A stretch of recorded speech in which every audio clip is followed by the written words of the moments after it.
Good evening, everyone, and welcome to Speed Bumps on the Road to Decarbonization. This is a review of the J.P. Morgan Net Zero Target Report, a summary by Robert Lyman, and I'll just be walking through a PowerPoint. Hi, I'm Michelle Sterling for Friends of Science Society. I'm the Communications Manager. And just to give you a bit of background about us, Friends of Science Society is a small nonprofit society based in Alberta, and we're made up of earth, atmospheric, and solar scientists and business people and citizens. And what our main focus is providing insights on climate science and related energy policies. And that's what we're going to be looking at tonight, is some of the energy policies related to Net Zero 2050. So I don't know if you know, but you can become a member of Friends of Science. There's a membership button on our website. You can donate if you like the work that we do. And you can certainly join in our conversation on any of our social media platforms. We're quite active on Twitter, Facebook, LinkedIn, also Instagram. And we have a very active YouTube page. So all those things are free to you to enjoy or not enjoy. We encourage people to engage in open civil debate on climate and energy policies. And we don't want you to agree. We want you to think about what we offer and to discuss it with the people that we engage with.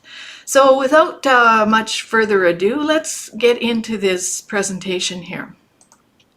So Speed Bumps on the Road to Decarbonization comes out of a report that J.P. Morgan did. And it was certainly timely that Robert Lyman put together this summary of highlights from the J.P. Morgan report, because right after that, what happened is the IEA just issued their own Net Zero by 2050 roadmap. And they have some pretty fantastic goals, which they seem to think are quite achievable. And the J.P. Morgan report was written prior to the release of the IEA report. So you'll find some contradictions as we go along today. If we look at what the IEA is proposing, they're saying that renewable energy is ever cheaper, that it will give electricity the edge in the race to zero. Look at what they call for scaling up wind and solar rapidly from to 630 gigawatts of solar photovoltaics, and 390 gigawatts of wind by 2030, 4 times the record levels set in 2020. So I just want you to remember that all those things have to be made with something. Keep in mind what that something is that makes those things. And if we go down here to the bottom, we can see that they think electric vehicles, EVs, will go from 5% of global car sales to more than 60 by 2030. That's a pretty big reach in my view. And not only me. Here's an energy expert, Anas Al-Haji. He's very prominent on our Twitter feed, and he's got some really great comments here. The IEA in 2020 said it would be wrong to cut investment in oil and gas because it will still be needed for years to come. Then Fatih Birol, who's the executive director of the IEA in 2020, said, our message to the oil industry here in Houston is invest, invest, invest. And the IEA in 2021, ignore what I said in the past. So that's kind of a good summary of how unrealistic and how ridiculous the IEA report is. And, you know, there's that saying, if it sounds too good to be true, it probably is. In the Telegraph today, there was an article by Ambrose Evans Pritchard, and he said that net zero makes us richer, cuts energy costs for the poor, and we'll evaluate that as we go along today. He said it would replace 5 million jobs lost in oil, gas, and coal with 8 times as many jobs for engineers, electrical experts, offshore operators, solar technicians, lithium and rare earth miners. He also claims that it does not raise the cost of energy, and even goes so far as to say this is tantamount to free energy. Well, I'm sure you've all heard the saying that nothing's free. There's no free lunch. So let's have a look at the PowerPoint of this presentation, of this report. So if we go to the overview here, we can see that most world leaders have endorsed the net zero 2050 targets. You can see on the side here, here's a picture of the cover of the JP Morgan report. And the investment firm JP Morgan published this 2021 annual energy paper. It's one of the more woke investment companies in the United States and one that does support the decarbonization agenda, but the paper examines the technological and economic barriers to the goal of decarbonization. So author Michael Chimbalist worked with Václav Smil, and Smil wrote over 40 books on energy, and he's an emeritus professor from the University of Manitoba. He's also commonly known as one of Bill Gates' favorite authors on energy. And Robert Lyman is a Canadian energy economist, and so he's written up a short summary of the highlights of the JP Morgan report, and we published it under the name of Speed Bumps on the Road to Decarbonization, and that's what we will be reviewing this evening. So we're going to be reviewing Robert Lyman's highlights drawn from the JP Morgan report, and Robert promises that this is just part one, so there's much more to come. But the JP Morgan report for average people is a bit dense in terms of information, and you might need some special understanding of energy markets to really get the gist. So Robert Lyman has done that for us. So let's go have a look at what he has offered. Here's Michael Chimbalist, by the way, just so that you see he's quite an expert in his field, 34 years with JP Morgan, chairman of Market and Investment Strategy, member of the Asset Management Investment Committee, was chief investment officer for the global private bank of JP Morgan. So, very experienced guy. And the ultimate question in all of this is, what are the cost benefits? What are the complicating factors of trying to reach net zero of CO2? So first, let's have a look here at global greenhouse gas emissions by sector. And you can see this little blue circle here.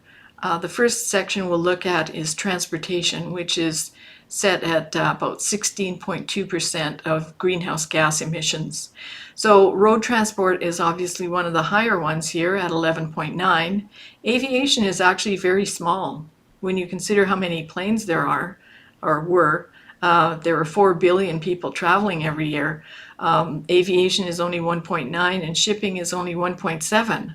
So on balance, it would look like road transportation is the more important thing to address. And let's see how JP Morgan looks at the proposals for addressing that. So electric vehicles are deemed to be the answer. And most deep decarbonization plans involve large fleets of vehicles powered by green electricity. In the most populated countries, this is happening very slowly. So, this is in contrast to what the IEA just told us, that they think in the next 9 years there's going to be 60% penetration of electric vehicles in the marketplace from about 5%. So that doesn't sound very realistic, does it? So in the most populated countries, this penetration of EVs is happening very, very slowly. And this is also affected by the rate at which the existing vehicle fleet turns over.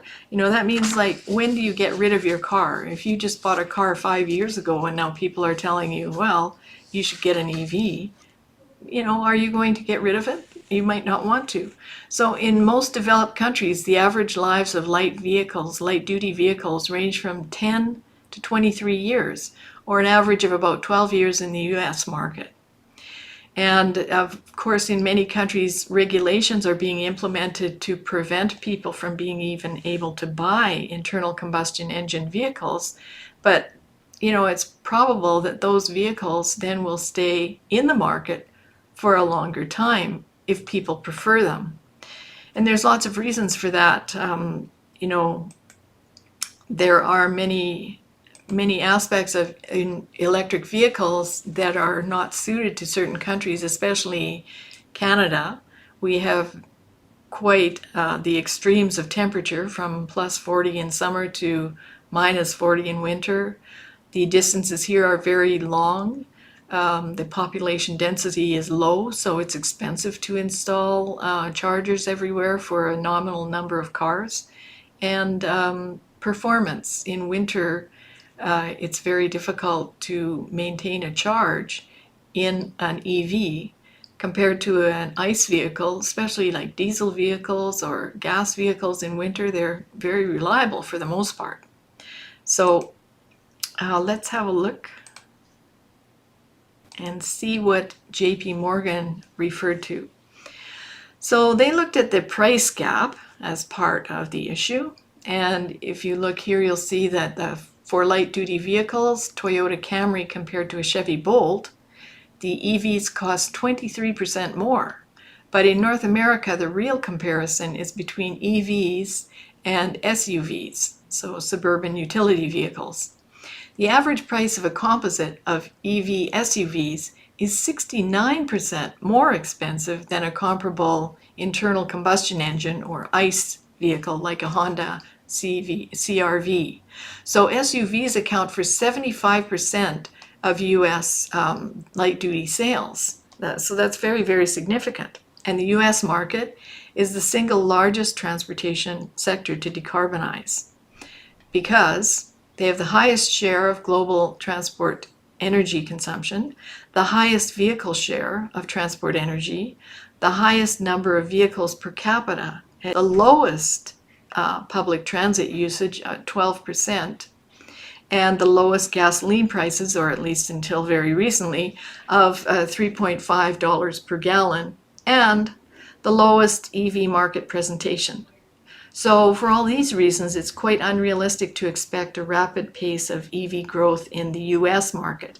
And if we look over here at this chart, just simply looking down the first column, the EV share of light vehicle sales in Australia is 1%, Canada 3%, Denmark 14%, France 9%. And I find this very surprising because France has a lot of nuclear power, so they have power to spare for electric vehicles, and they have a number of electric vehicle manufacturers. So you'd think that that number would be quite a bit higher, but it's not. Germany, 13%, Italy, 4%, Japan, 1%, the Netherlands, 22%, and Norway is the big winner here at 62%. But remember, Norway, first of all, they have lots of hydro. So like France, they have power to spare, and it's relatively cheap. Likewise, it's only a population of 5 million people, and the Norwegian Sovereign Fund is a big investor in Tesla.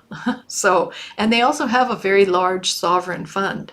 They probably could give everyone a Tesla, and that would be okay. They'd probably still have money left to spare.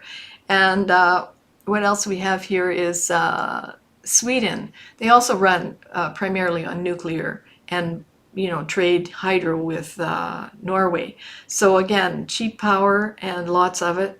The UK only 9% and the United States only 2%.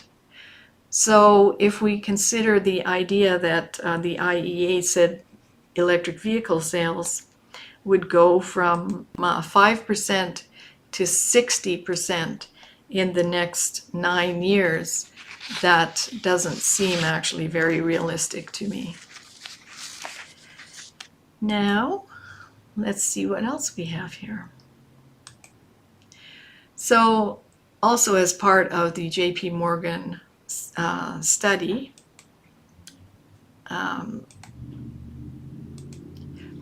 they refer to a recent Princeton University study on full decarbonization. And now we're going to be talking about the electricity transmission. So we're talking about the big power lines that go from hubs and from power plants, the ones that are up on the big towers. So a recent study on full decarbonization would mean that the present wind and solar generation capacity would have to expand 14 times. And that would mean expanding electricity transmission capacity by 3 to 5 times. And the base cost of expanding the transmission capacity by that amount is $76 billion a year, which is 3 times higher than the current levels of transmission investment. And if you look at this chart down here, you can see these breakdowns. Texas alone would have to spend $150 billion on transmission from 2020 to 2050. California would spend over $120 billion. New Jersey, New York, and Massachusetts would be the next largest. And it's important to remember that the only thing that people who have the not in my backyard NIMBY mentality is that the only thing they hate more than pipelines are power lines. So what's the next magic thing? Like, part of the problem with some of these reports, like the net zero report, is that they present an idea as if it's a silver bullet, as if this one thing will solve the problem. And as we know, technology takes a long time to develop, but they seem to think that if you throw enough money at it, that, overnight it will be fixed. And I think at one point in one of Robert Lyman's presentations to us in 2017, he called that the Apollo fallacy. So many people often look at the Apollo missions and say, well, see, this is how the US got to the moon. They kind of gave them an unlimited budget and said, do it. But all of the things about going to the moon were basically known at that time, and they used conventional power and conventional manufacturing methods to accomplish that. Of course, there were many innovations along the way, but it wasn't trying to create a whole new type of enterprise, even though going to the moon was an unknown. But what we're trying to do here is throw money at a problem where the technologies are not really market ready, and as we've seen, can't really scale up quickly enough without vast amounts of money and many complicating technical factors. So let's have a look at carbon capture and storage. So the Princeton study proposed that the building of 850 million tons of carbon dioxide storage per year, and that would be moved via 65,000 miles of pipeline infrastructure. So they're going to be capturing these carbon emissions, carbon dioxide emissions, gaseous emissions from various industries, and moving them to a place where they can sequester them underground. So they're planning on building this huge infrastructure to do that. And an important point here is that the gas would be sequestered underground and not used for enhanced oil recovery. Like to date, what's happened is that many oil companies have used carbon capture and storage, but the carbon dioxide has been pumped into depleted wells. It created better pressure there, and they were able to extract more sweet oil. So carbon capture and storage has been a real benefit for them in many ways. But now this is just being planned to be sequestered and not used for oil recovery. So if we look at the comparison of these miles of pipeline, it compares to the current US infrastructure of 5,280 miles, or 80 million tons per year of this is pipelines used for carbon dioxide capture and storage, and that is used for enhanced oil recovery. So this one has a cost benefit here. This one, it's just a cost. Of course, climate advocates would say that it's a benefit because we're reducing the amount of CO2 in the air. But let's look at this a little bit closer. Under the Princeton proposal, just to sequester an amount equal to 15% of the current US annual greenhouse gas emissions would require infrastructure whose throughput volume would be higher than the volume of oil flowing through the current U.S. distribution and refining pipelines. And that system has taken over 100 years to build. And after 20 years of planning, subsidies, and political promotion, by the end of 2020, carbon capture and storage facilities stored just 0.1% of global CO2 emissions. So that's a carbon capture and storage reality check. Now, there's, of course, other methods of capturing carbon dioxide, and one is called a direct air carbon capture. And there are a few different methods. So you can see a picture on one side of the screen, which is one method of carbon engineering, and then we'll discuss this other method here, which is deemed to be the most promising direct air capture method. It's based on aqueous hydroxide, and this requires vast amounts of caustic soda. So electrolysis is required to produce that caustic soda, and that would consume 25 to 40% of world energy. And hydroxide regeneration, which is used to reduce the caustic soda requirements by regenerating and reusing most of it, would claim another 11 to 17% of global primary energy. So if we put both pieces together, that caustic soda electrolysis plus regeneration would require 15 to 24% of global primary energy to capture 25% of CO2 emissions. So that doesn't sound like a win-win situation. And the last nail in the coffin is that 2,400 to 3,800 kilowatt hours per ton of captured CO2 via this direct air carbon dioxide capture would be needed before whatever energy is required to actually store the CO2 underground. So the needs of this proposed technology appear to be 6 to 10 times higher than traditional CCS energy estimates, a process itself, as we've just seen, which is stuck in neutral. So let's go back here to the global greenhouse gas emissions and by sector and see where else we might be able to make some cuts. So industry is the next biggie here. In fact, it is the biggie. It is 24.2%. So iron and steel production is 7.2, chemicals and petrochemicals 3.6. Food and tobacco is not very much, paper and pulp not much, machinery not much, other industry is 10%. So can we make cuts there? Let's go and have a look. We can see that in the JP Morgan report, which Robert Lyman put in as a highlight, we're talking about decarbonizing the industrial sector, and these two charts are split into those sectors with high electrification potential and those with medium to low electrification potential. And what that means is that there may be electrification methods where you could do similar processes to make steel or fabricated metal or machinery, secondary steel, wood products, vehicle parts, plastics or rubber. But you can see these are all at pretty high energy rates. But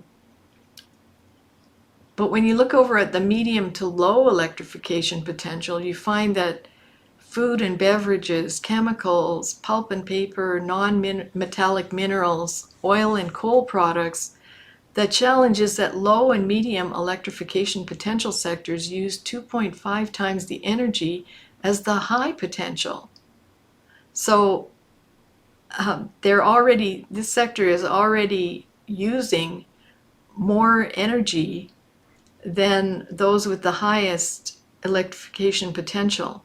So even if we assume that all sectors are eventually electrified using new technologies, which are nascent, they're not particularly widespread, there's still a large increase in cost.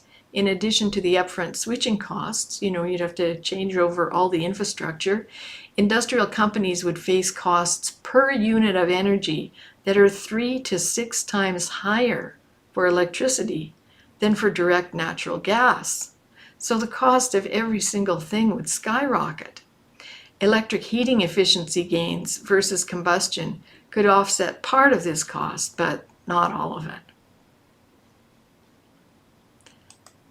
So moving along here. How about aviation? Now, we saw earlier that aviation is actually a fairly small part of emissions, but since people do love to fly, and I'm sure everyone's quite anxious to get back in the air once the COVID thing is gone, that they're keen to put in sustainable aviation fuels. And sustainable aviation fuels are not made from oil. They're made from used cooking oil, solid waste, food waste. There's less than 200,000 tons of sustainable aviation fuels produced globally, which is equal to 0.1% of commercial airlines' jet fuel consumption in 2019. So even if all the currently announced sustainable aviation fuel projects were completed, the volumes would reach just 1% of the expected global jet fuel demand in 2030. So that also does not sound very realistic. Not to mention, people might have to eat a lot of French fries to make some of the cooking oils just so that you could fly. So that doesn't sound like a good idea. Now, how about electrifying container ships? Again, as we saw, container ships are, marine shipping is a very small portion of emissions globally. So the first electrified container ship was scheduled to begin operation in 2020, but it was delayed by COVID. And it would be capable of carrying 120 20-foot equivalent units, or TEUs, at a speed of 6 knots for 30 nautical miles. But in contrast, Maersk's Triple-E class ships carry 150 times as much cargo over distances 400 times higher at speeds 3 to 4 times faster. So given the current state of battery technology, the electric version of the Maersk ship would have to dedicate 40% of its cargo capacity to the batteries themselves. So again, we see that many of these things sound good in principle, but once you start to try and put them in practice, you see that the alleged benefits are not there, and the technical problems are often almost insurmountable. So that doesn't mean that we should stop trying to innovate. Of course, we should continue doing that, but it does mean that we have to take a look at reports like the net zero report that the IEA just issued, and really take a good look at it and make sure that we do a full cost benefit analysis. Because unfortunately, what's happening is when these grand promotions come out, like the thing that I mentioned at the beginning, the article in the Telegraph, where people are saying, oh, we'll have 8 times the jobs and it'll be fantastic, it'll be free energy. These are very enticing. The markets go crazy thinking, oh, fantastic, we're going to jump on the next potential winner in the marketplace. And conventional markets are being destroyed in this way. Some people say, oh, well, that's good. Oh, really? Well, how are you going to make any of these things if you don't have oil, gas, and coal? Like every single one of the technologies that's been discussed here all require conventional fuel to make every piece of machinery, every form of technology, every form of pipe. The embedded emissions for all of these projects will be extremely high. So embedded emissions mean that when you're building something, like there's an example that I recall on the Portland LRT. And someone did an analysis of the British thermal units of energy used in the building of this fairly short line. And they found that it would take 172 years to sort of recoup that energy in terms of the people using it and, the so-called benefits of taking cars off the road. So these are the kinds of things that people have to look at very critically and not just assume that, oh, well, it's a report. It says it'll work. Let's assume that it will. Let's proceed here.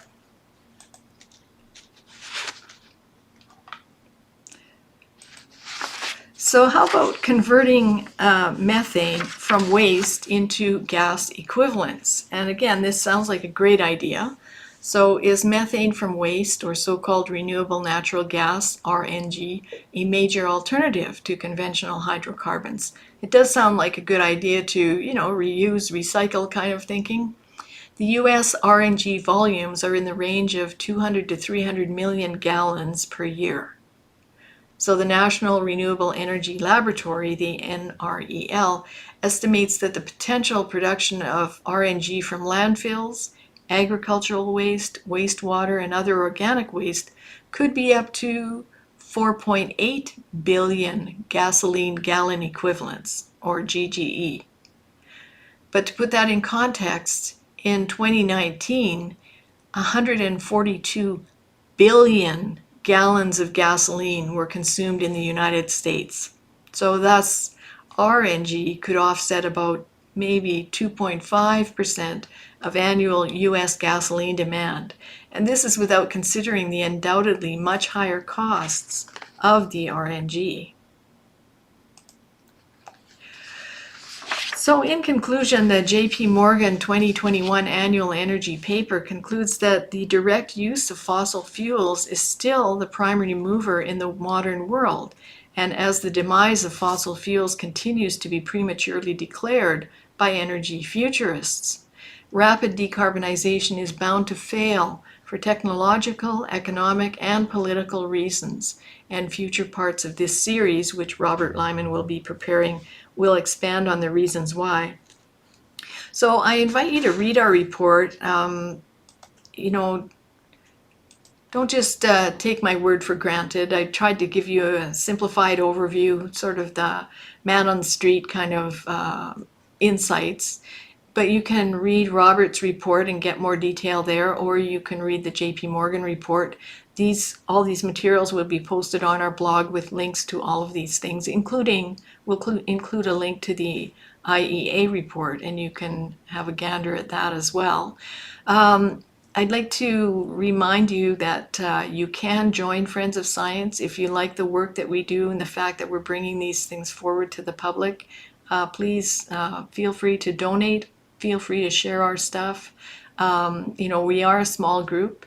I am the spokesperson for Friends of Science, but behind me there's a dedicated team of volunteers who really make it all happen.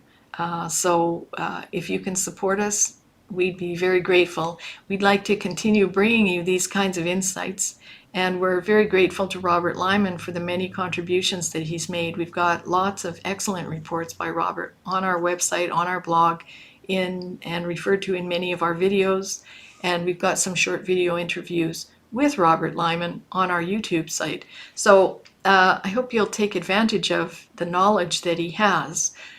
Just to give you a bit of background, Robert Lyman was a federal public servant for 27 years, and before that he was a diplomat for 10 years. So he's got very good insights into policy issues and how these technologies have progressed over the years. So I think that it's worthwhile learning from his experience.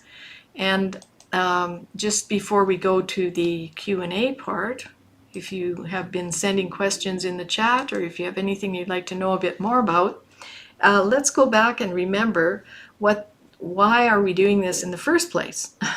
Well, of course, net zero goals are all based on the theory that carbon dioxide from human industry drives climate change. But does it? I think that everyone should be asking that question, because for about the past 20 years now, we've had no statistically significant warming, even though we've had a very dramatic rise in carbon dioxide concentration. Even during the COVID shutdown, carbon dioxide concentration rose, even though human industrial emissions dropped about 8%. But carbon dioxide concentration continued to rise. So we're hoping that people will come around to the idea that the sun is the main driver of climate change, not you and not carbon dioxide. And we have lots of climate science materials on our website, and it's staged in various levels.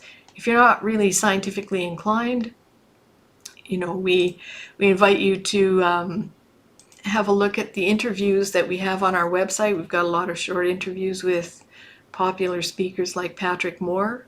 We've got a few longer presentations by him. We've got scientific presentations by Dr. Madhav Kandekar, the Connollys, by Dr. Willie Soon.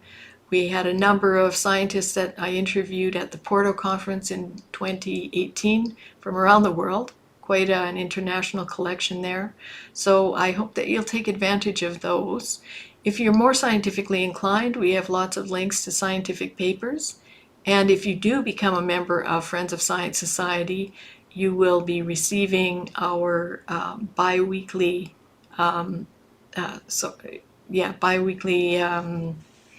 CLI-SCI, which is a summary of recent academic papers and peer-reviewed papers on climate science, and Extracts, which is a summary of recent sort of political and energy issues that you probably won't see in the mainstream. So a lot of the things that we cover are headline news in other countries around the world, but they're not covered by the Canadian media. So we hope that you'll take advantage of the insights that we offer in that regard.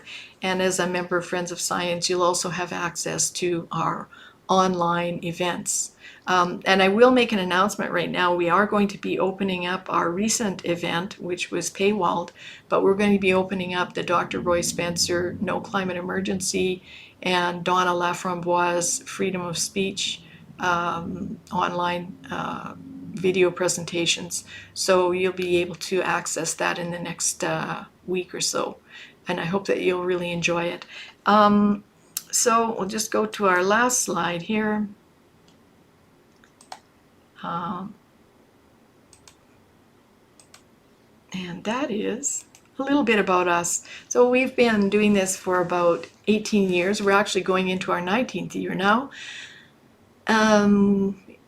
In that time, we've continued to operate as a volunteer-run nonprofit society. We operate on about $150,000 a year from our members, and our member donors are individuals. We're not funded by big oil, and we're not funded by big anything. So we rely on the support of people who care about the future for their children, people who want to have an open civil debate on climate and energy policies, and people who don't want to end up in the poorhouse. You can see there's a little donate button here. You can also find that on our homepage.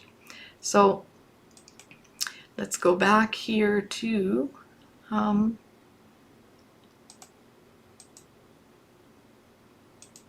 hello. So if you have questions, please send them on. I'm just going to see if I have any questions here from my colleagues.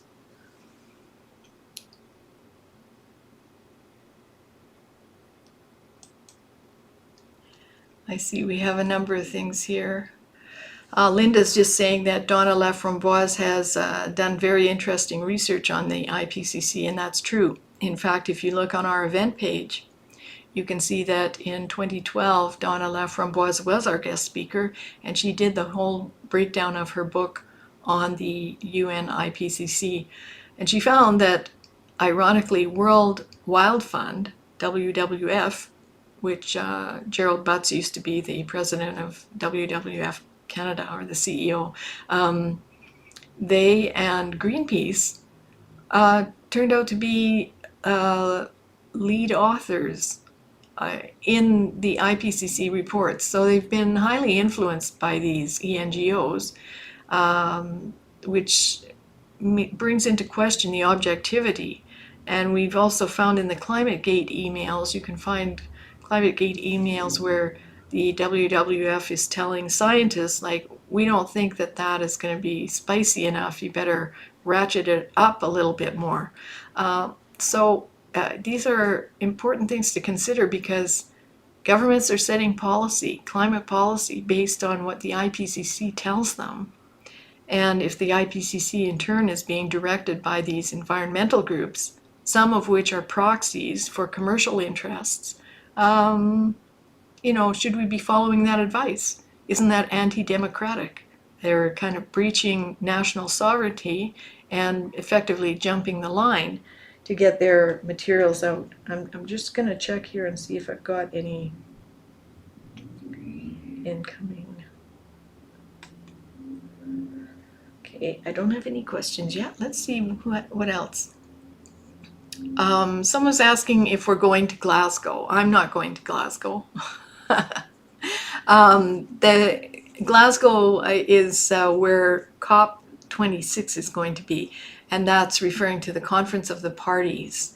The Conference of the Parties refers to the UN Framework Convention on Climate Change, which is the organization that began at the Rio Conference in Brazil in 1992. So the Conference of the Parties have been meeting every year since then. So this is going to be their 26th year. And every time they have a historic, unprecedented arrangement and an agreement, and how wonderful, we're going to stop emitting. And all you can see is the CO2 emissions going up and up every year.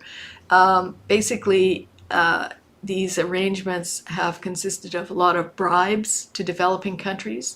One of the bribes that many people are not aware of is called the Green Climate Fund.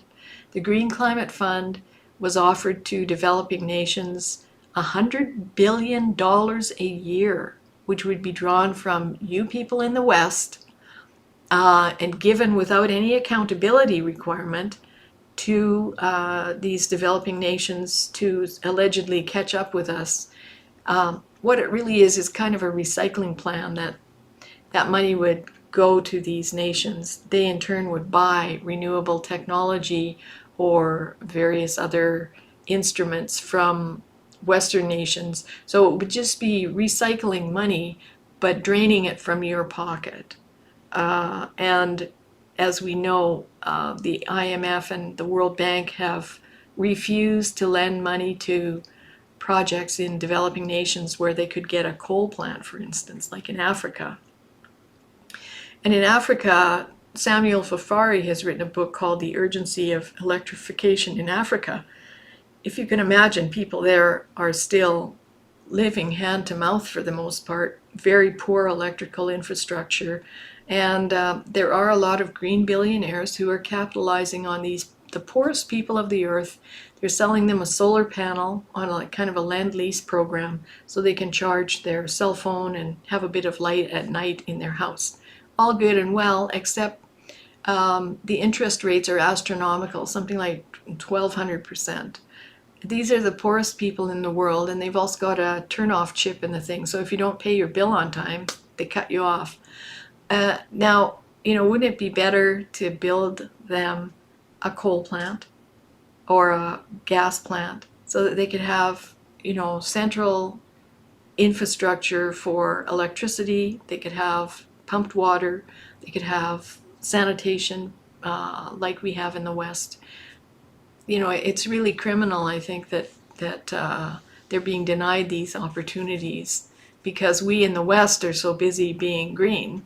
But we don't mind that people in Africa are still dying because they're cooking their food over an open flame in their hut and breathing in all those toxic elements.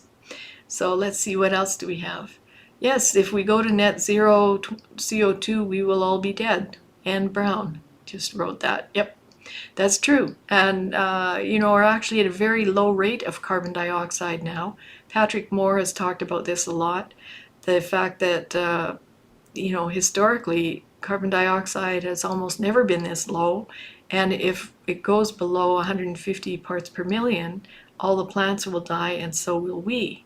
So the idea of drawing carbon dioxide from the air seems rather silly. What we've seen in the past few years with the addition of carbon dioxide from industrial emissions, there's been what's called CO2 fertilization, meaning that crops around the world have proliferated. Plant life has proliferated. Parts of the Sahara have greened.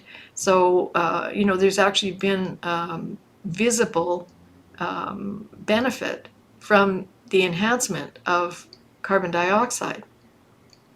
And I think one other thing to consider is that's not talked about.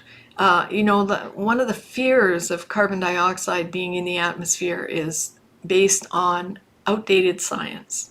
So people originally thought that carbon dioxide's residency time was thousands of years.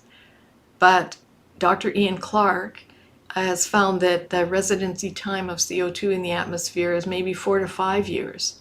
And you can see that in the film Global Warning by Matthew Embry. We have a link to that on our website. We have some interviews with Matthew. But he actually goes to Dr. Clark's lab and talks with him. And if you can believe it, Dr. Clark actually brought Catherine Abreu, who is the executive director of the Canadian Climate Action Network of Canada, a very influential climate activist. He actually brought her to Dr. Clark's lab, showed her that carbon dioxide has a very short residency, so it's not going to pile up like blankets and blankets and blankets that warm and boil the world. And she didn't believe him.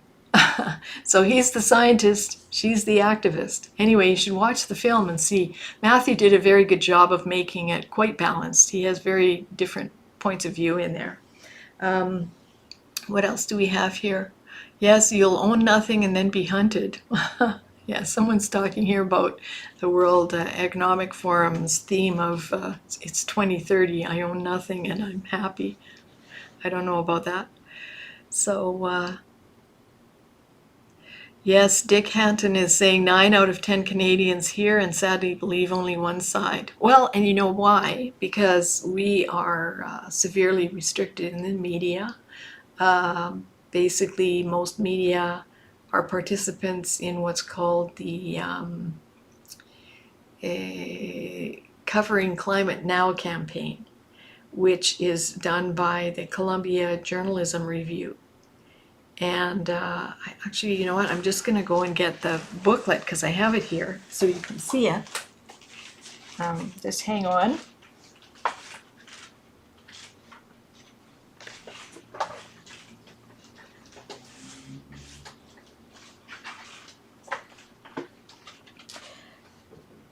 Because it's hard to believe until you see how bright orange this cover is.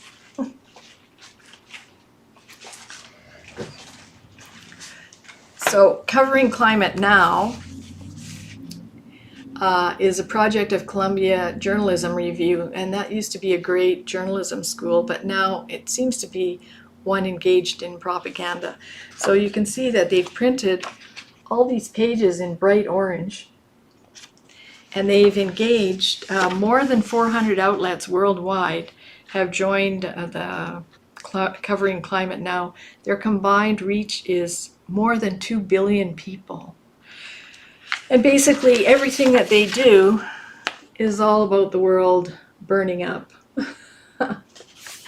And in this wonderful publication, who do they interview? Do you think they interview a climate scientist?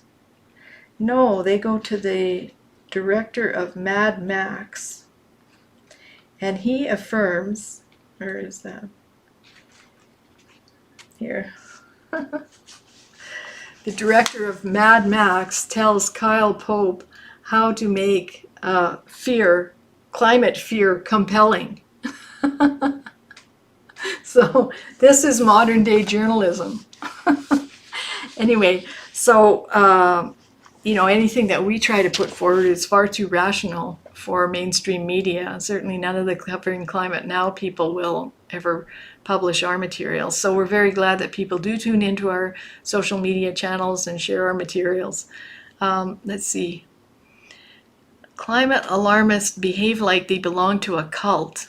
That's true. Yeah, you can read a lot on psychology about cults, and all the parameters are there. So I just have to look at I have some questions here, if you can just pause while I bring them up.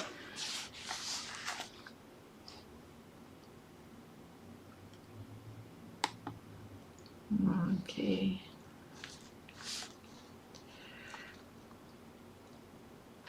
Okay, the chart of materials didn't include cement, and that's true. I think it's probably going to be in a subsequent issue of Robert Lyman's work, but it's probably in the J.P. Morgan report. Is the car comparison prices with or without subsidies to EVs? Honestly, I don't know. Wondering about transport trucks, semis, and other large vehicles in regard to EVs. Many businesses have switched away from rail transport and gone with transports. I don't see EV working for Canada. The big problem, as I understand it, with EVs for trucks is that the battery for a truck that's an EV is so big that it takes away from the carrying capacity for the transport. And the other problem with that is that, if you load up a truck with a bunch of, gallons and gallons of diesel, and then you burn it as you go along, your truck is actually getting lighter, but you still have the same power. If you have an electric vehicle that's a truck, it has a very big, heavy battery, and as you go along, the battery loses power, but the battery itself retains the same weight. So unlike a gas or diesel vehicle, which lightens its load as it burns its fuel, the reverse happens with an electric vehicle, and in a truck that is completely detrimental to the whole purpose of truck transport. EVs are probably great for around town. I think that the Alberta government did a great thing a few years ago, and that is back in around 2003, they implemented a climate change plan for Alberta, which most people have forgotten about. And one of the programs that they had was called HALA Hybrid. So they encouraged all the taxi fleets in Alberta to switch to hybrid vehicles. And I think that really did help, and it reduced pollution in the cities. But hybrid vehicles are very economical to run, and they, can work on gas when they're on a longer run and work on electricity when they're in the city. So, that seems to be a good option for Canada. But straight EVs, the costs are astronomical. And we've got a couple of short blog posts on our website. One where we challenge CTV and the math myths on EVs, because they also have astronomical projections about when Alberta will magically jump from almost a handful of EVs to 600,000 in the space of 5 years. So we've got that there. And Robert Lyman also did a 3-part series on false expectations about EVs. That's also on our blog. Are we no further advanced in extracting hydrogen feasibly?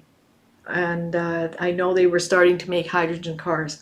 Hydrogen is a very interesting and challenging issue. And I recommend, that people look at the work of Samuel Farfari. He's a professor, he's a chemist, he's in Belgium, and he was also an energy advisor to the EU for about 36 years. And he worked on trying to implement hydrogen as an alternative fuel for decades. And he found that it just can't be done. We've got a couple of posts on our blog by him, and one of them is called Hydrogen, I Believed. So, it sounds good in principle, but some of the problems with hydrogen is that it takes energy to make hydrogen. And you're constantly losing energy as you're making this hydrogen. Another factor is that it's extremely difficult to handle. In industrial settings, there are applications for it, but in those settings, there's instrumental monitoring, which is very important because it's an invisible gas, doesn't have a smell, and you can't add a smell to it. And it's the smallest molecule. So hydrogen can actually escape a metal tank, it also has a quality to it that embrittles metal, so it makes it very brittle and easy to break. And because of the nature of the molecule, it has to be stored at extremely high pressure.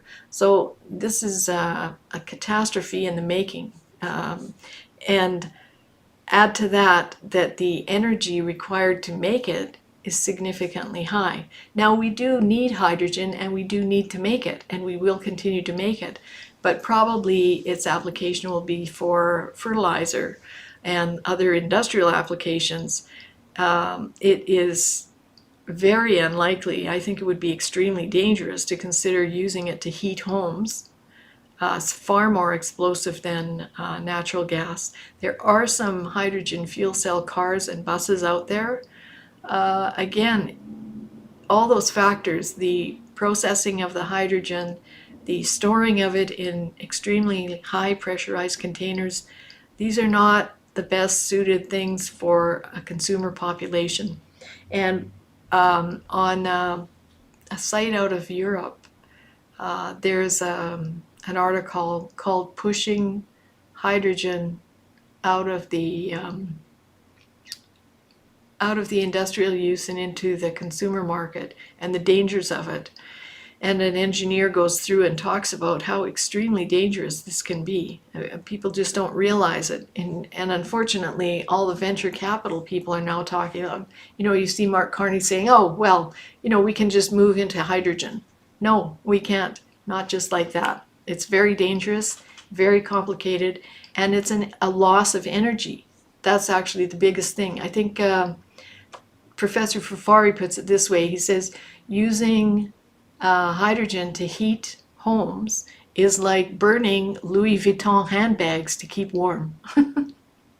So he's got a few real good gems like that. Let's see what's another question here.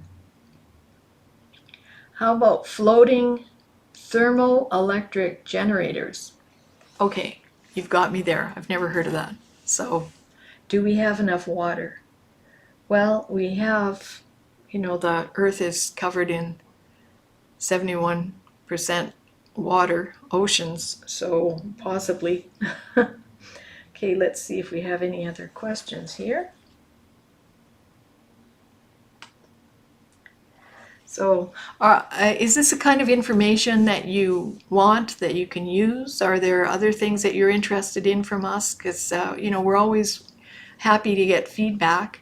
You can write to me at media@friendsofscience.org or to our main office at contact@friendsofscience.org.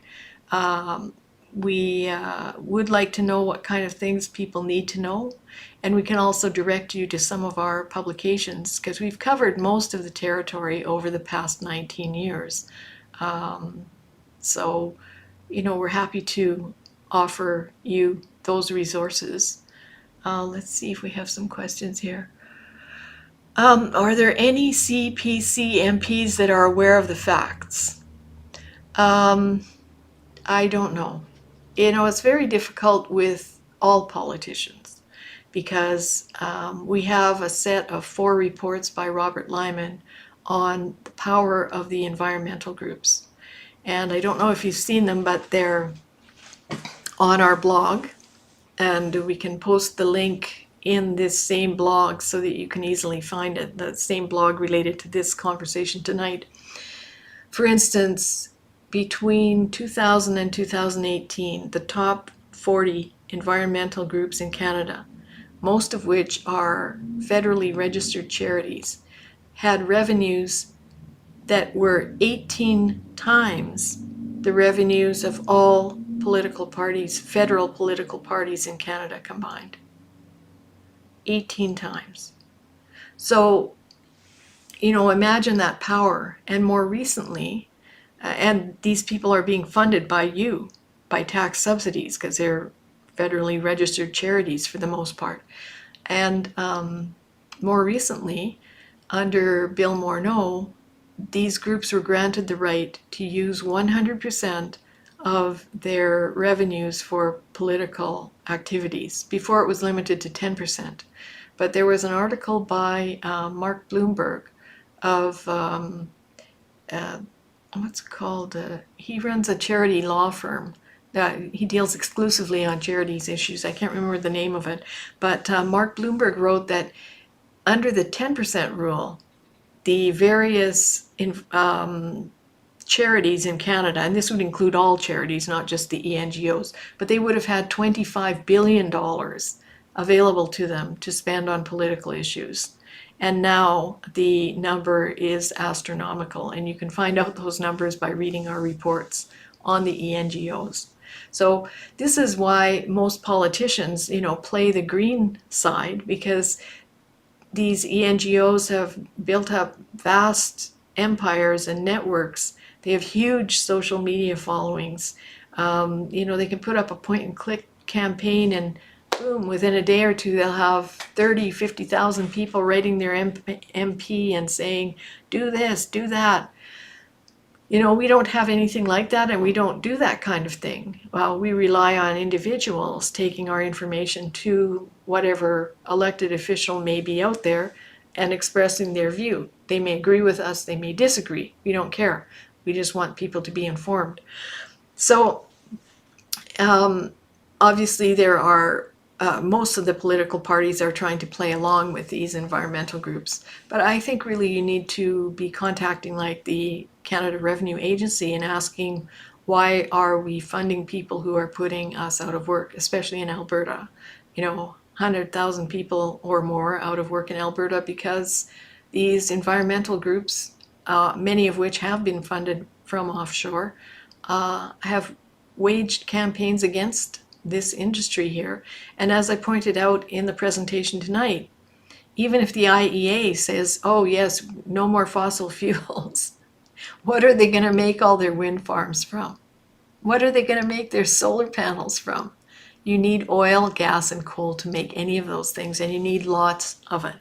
So, these are ludicrous suggestions that are being made, not well thought out, and they don't provide any cost-benefit analysis, right?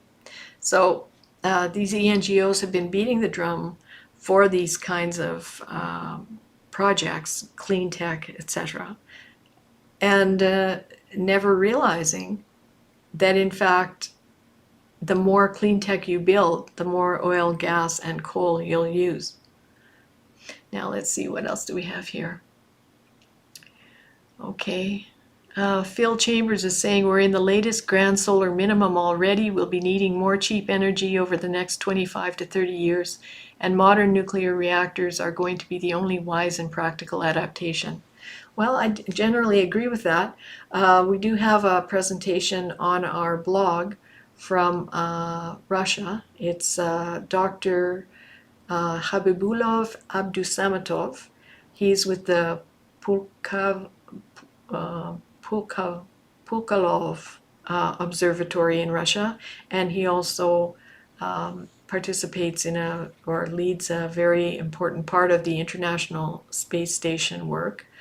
So he's not some tinfoil hatter in a basement. In his PowerPoint, he shows that total solar irradiance is dropping and that we are in fact going into a solar minimum, which he believes will last for several decades. So you can have a look at that on our blog.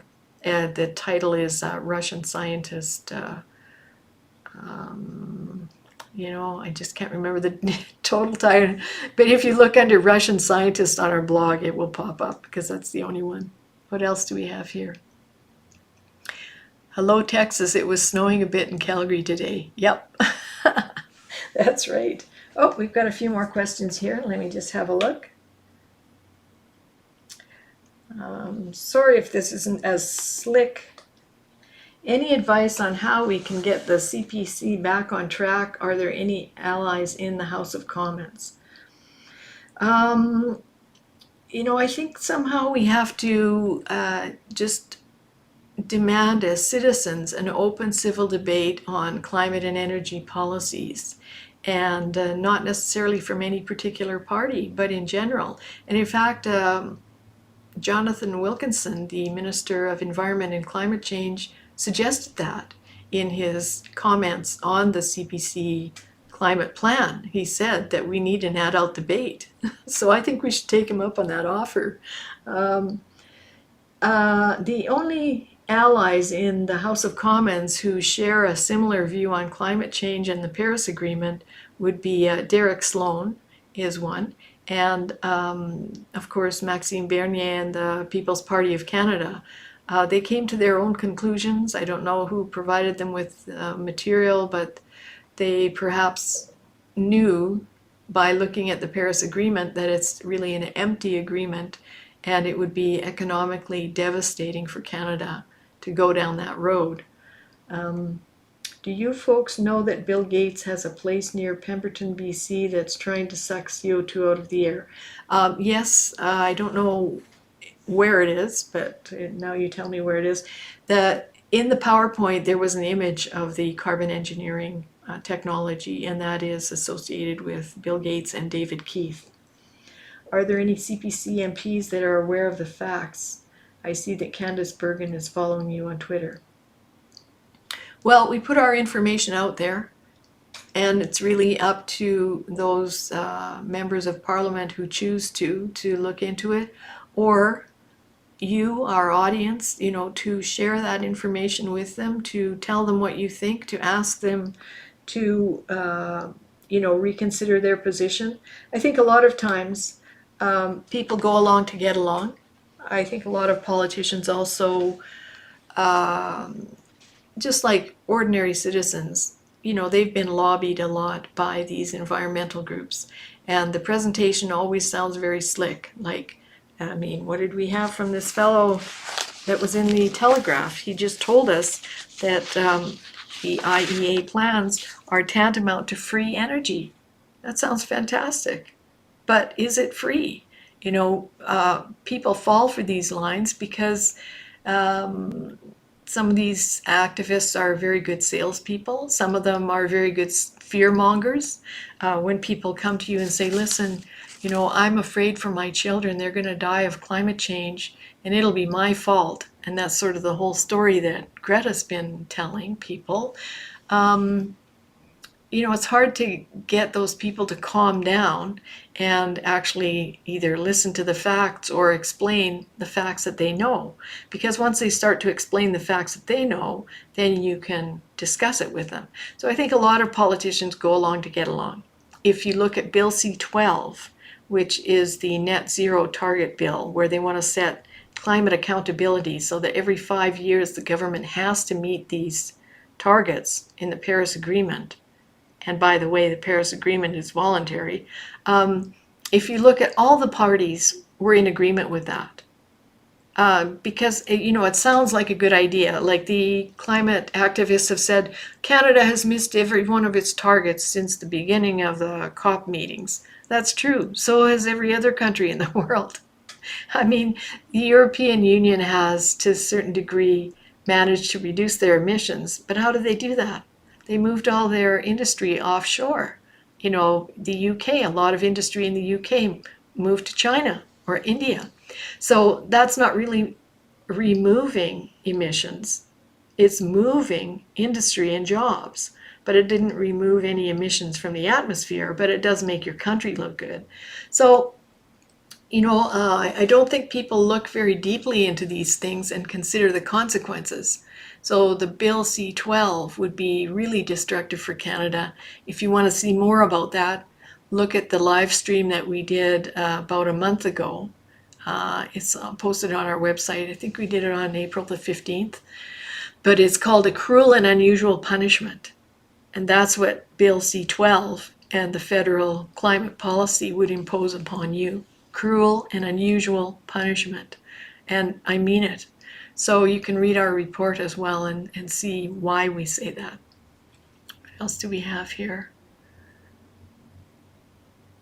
Yes, what we could do with all this money to take down and clean up the rivers and oceans. Yes, exactly. There's so much money being wasted on green crony capitalism. So many people getting rich on renewable energy certificates, and they're really just vacuuming that money from your pocket into theirs. And there's no benefit to the environment, no benefit to climate change. So somehow we have to stop it. I mean, ultimately it'll stop because we'll all be broke, but it would be better to stop it before that. What else do we have here? Um, so, yes. Okay. Oh, does Aaron O'Toole know anything about climate change? He's going to change his name to Carbon because he makes up everything. Well, it was very surprising to see the Conservative Party's climate platform, and we are working on a report to rebut it because it's really going nowhere climate plan. And having a savings account that you can't spend except on somebody else's green technology is just as bad or worse than a carbon tax. Anything else here? Oh, yes, there's a Freedom Talk coming up in the fall, so that should be interesting. I don't know if you are aware of Freedom Talk. I've been a speaker there a few times. We have a couple of videos on our YouTube page from those Freedom Talks, and you can also go to the Freedom Talk website and see all of their videos. So the people behind that are principally John Robson and Danny Hozak, and they always get a really interesting group of speakers. Well, maybe that's maybe I'm not as interesting as some of them, but you know, they try to have a very broad spectrum of speakers and on topics that are not discussed in the mainstream media, certainly not in the fullest detail. So I hope that you can have a look at Freedom Talk and see what they're up to. So,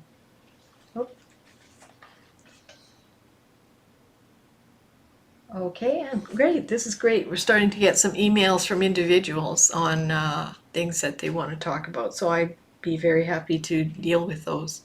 So I think that we've pretty much answered the questions that we see here. Oh, I see Henry Engelking has Bjorn Lomberg has clearly demonstrated that the cost to stop climate change, if that was possible, is many times more expensive than adapting to climate change, and why has his message not been heard? Well, again, the media lockout, again, this crazy Covering Climate Now conglomeration of media people from around the world who only sing from the same song sheet, climate catastrophe. I mean, look at this publication. It's printed in orange. That's not journalism. That's propaganda. So, and there's no opposing views in here. I don't know if you know, but there's a group called Clintel, which is more than 900 scientists and scholars from around the world, and they have assessed the climate science, and they say there's no climate emergency. Now, I have several editions of the Columbia Journalism Review, and they've never interviewed anyone from Clintel. They've never written about it. So if they're actually supposedly covering climate now, where is it? Why are they interviewing the director of Mad Max, who is giving them tips on how to make climate fear more fearful, rather than talking to a scientist who's going to help people calm down and understand the natural processes behind climate change? It doesn't make any sense. So I think we're getting to the end of the evening here. I'd like to thank everyone for joining us. I'd like to remind you all that you can become a member of Friends of Science. You can go to our homepage, friendsofscience.org, and you'll see the membership and donate button up in the corner. And if you become a member, then there are certain benefits, and one of them is getting our CLI-SCI and our extract newsletters. You can also unsubscribe from either if you prefer one or the other. Some people are more interested in the science, some are more interested in politics and energy. And we'd like to open the debate on climate and energy policies, and you're the people who can do that. And it's time that we have a down-to-earth, as Jonathan Wilkinson said, adult debate on climate and energy policies. Stop name-calling, no demonizing. And we need to do a full cost benefit analysis. Just in the brief number of slides I showed you tonight, you can see that these promises that people are making are absurdly expensive, and are fraught with many technical problems that haven't been properly thought out. So it's really up to you to carry this message forward to your elected officials, to your community leaders, to your friends, family, and colleagues. And there's no reason for people to be calling anyone names for any reason, because these are crucial issues. As people have noted here, we're going into a solar minimum, and we will need affordable, reliable energy. Reliable energy. We don't want to end up like Texas. So it's really important that people speak up now. COP26 is coming up in the fall in November. They're going to try and push through a global carbon tax. So that's something that would be extremely destructive to Canada and democracy. Some of the climate activists in the world, like at the Deutsche Bank, for instance, they want to impose an eco-dictatorship to push through climate policies. So it's very important that people speak up now and say no to climate CO2 coercion. So on that note, I'm just going to thank you all for tuning in tonight. Thanks for all your comments here. I'll have fun having a look at all of them after. And I look forward to our next live stream. If you want to send in some suggestions on what topics you'd like to see, feel free to do so either in the chat right now or in the comments under the recorded version. And thanks again. And I hope that we also all recover from COVID. And to those of you who have lost people due to this terrible pandemic, our condolences to all of you. So I hope that going forward, we're going to have a much better 2021. Thanks very much for joining us. I'm going to sign off now. For Friends of Science Society, I'm Michelle Sterling. Thank you.